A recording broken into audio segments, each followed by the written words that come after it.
Hello everyone, welcome to traditional veg food recipes. ఈరోజు మనం పప్పు పులుసు తయారీ విధానాన్ని చూద్దాం. దీన్నే కొంతమంది పప్పు చారు అని కూడా అంటారు. రెండు విధాలుగా ఈ పప్పు పులుసు తయారీ విధానాన్ని చూద్దాం. వీడియో స్కిప్ చేయకుండా పూర్తిగా చూడడానికి ప్రయత్నించండి. ముందుగా ఒక గ్లాసు కందిపప్పు తీసుకుని శుభ్రంగా వాష్ చేసుకోవాలి. ఇలా శుభ్రంగా వాష్ చేసుకున్న తర్వాత దీనిలో ఒక గ్లాసు కందిపప్పు తీసుకున్నాం కాబట్టి 2 గ్లాసులు నీళ్లు పోసుకోవాలి. ఇప్పుడు దీనిలోనే సన్నగా కట్ చేసుకున్న ఒక ఉల్లిపాయ, ఒక టమాటా, కొంచెం కరివేపాకు, 2 పచ్చిమిరపకాయలు, 1/2 స్పూన్ పసుపు అన్నీ వేసుకుని కుక్కర్ 3 విజిల్స్ రప్పించుకోవాలి. కుక్కర్ విజిల్ వచ్చేలోపు ఒక నిమ్మకాయ సైజ్ అంతా చింతపండు తీసుకుని నానబెట్టుకోవాలి. ఇప్పుడు పప్పు ఉడికిపోయింది కదా, ఈ విధంగా ఉడికితే సరిపోతుంది. ఒకసారి గరిటెతో దీన్ని మెత్తగా చేసుకోవాలి. ఇప్పుడు మనం ముందుగా తీసట్టే పెట్టుకున్న చింతపండు రసాన్ని దీనిలో పోసుకోవాలి. ఇప్పుడు దీనిలోనే ఒక చిన్న గ్లాసుడు వాటర్, కొంచెం బెల్లం, తగినంత కొత్తిమీర, తగినంత ఉప్పు, కొద్దిగా పసుపు, 1 స్పూన్ కారం అన్నీ వేసుకుని కలుపుకోవాలి. ఇవన్నీ వేసుకున్న తర్వాత ఒకసారి పులుసుని ఉడికించుకోవాలి. ఇంతలో మనం పోపును రెడీ చేసుకుందాం. స్టవ్ మీద ప్యాన్ పెట్టుకుని 1 స్పూన్ ఆయిల్ వేసుకుని 1/2 స్పూన్ ఆవాలు, 1/2 స్పూన్ జీలకర్ర, 1/2 స్పూన్ మెంతులు, 2 ఎండుమిరపకాయలు, అలాగే 4 వెల్లుల్లిపాయలను ఒకసారి కొట్టుకుని వేసుకోవాలి. దీనిలోనే కొద్దిగా ఇంగువ, కొంచెం కరివేపాకు వేసుకుని ఫ్రై చేసుకోవాలి. ఇది ఇలా ఫ్రై అయిన తర్వాత దీన్ని పులుసులో వేసుకుని కలుపుకోవాలి. ఇవన్నీ వేసుకున్న తర్వాత పులుసు బాగా మరిగేదాకా మరిగించుకోవాలి. పులుసు ఎంత బాగా మరిగితే అంత టేస్టీగా ఉంటుంది.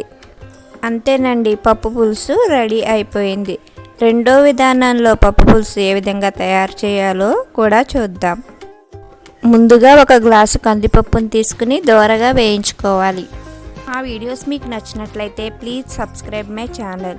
పక్కనే ఉన్న గంట సింబల్ నొక్కితేనే వీడియోస్ పెట్టగానే నోటిఫికేషన్ వస్తుంది. Please support and encourage my channel. ఇలా ఫ్రై అయిన తర్వాత కందిపప్పుని కుక్కర్ గిన్నెలోకి తీసుకోవాలి. ఇది వేయించిన పప్పు కాబట్టి కందిపప్పు ఒక గ్లాస్ తీసుకున్నాం కాబట్టి 3 గ్లాసులు నీళ్లు పోసుకోవాలి. ఇప్పుడు కుక్కర్ 5 విజిల్స్ రప్పించుకోవాలి.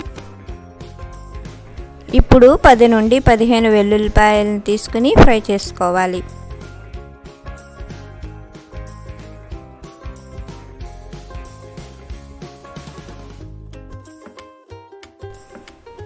ఈ వెల్లుల్లిపాయలను వేరే ప్లేట్లోకి తీసుకుని ఇప్పుడు పోపు వేసుకుందాం. ఇప్పుడు 1 స్పూన్ ఆయిల్ వేసుకుని 1/2 స్పూన్ ఆవాలు, 1/2 స్పూన్ జీలకర్ర, 1/2 స్పూన్ మెంతులు, ఒక ఎండుమిరపకాయ వేసుకుని ఫ్రై చేసుకోవాలి.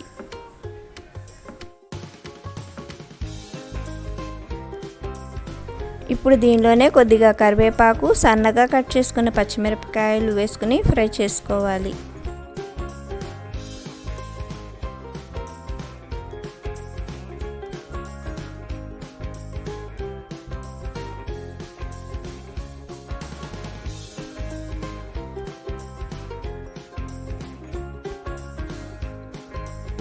పోపు అంతా వేగిన తర్వాత ఇప్పుడు పప్పుని మెత్తగా మ్యాష్ చేసుకుని దీనిలో వేసుకోవాలి.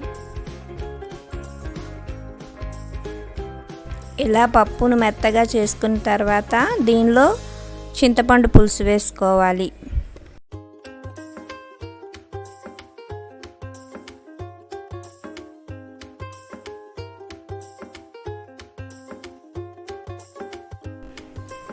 దీనిలో కొద్దిగా వాటర్ పోసుకుని కొద్దిగా పసుపు, తగినంత ఉప్పు అన్నీ వేసుకుని కలుపుకోవాలి.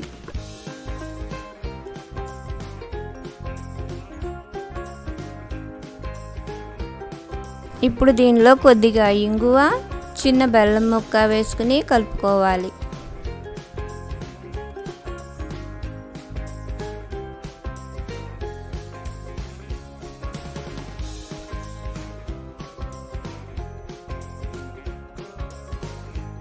పులుసు మీద మూత పెట్టుకుని బాగా మరిగేదాకా మరిగించుకోవాలి.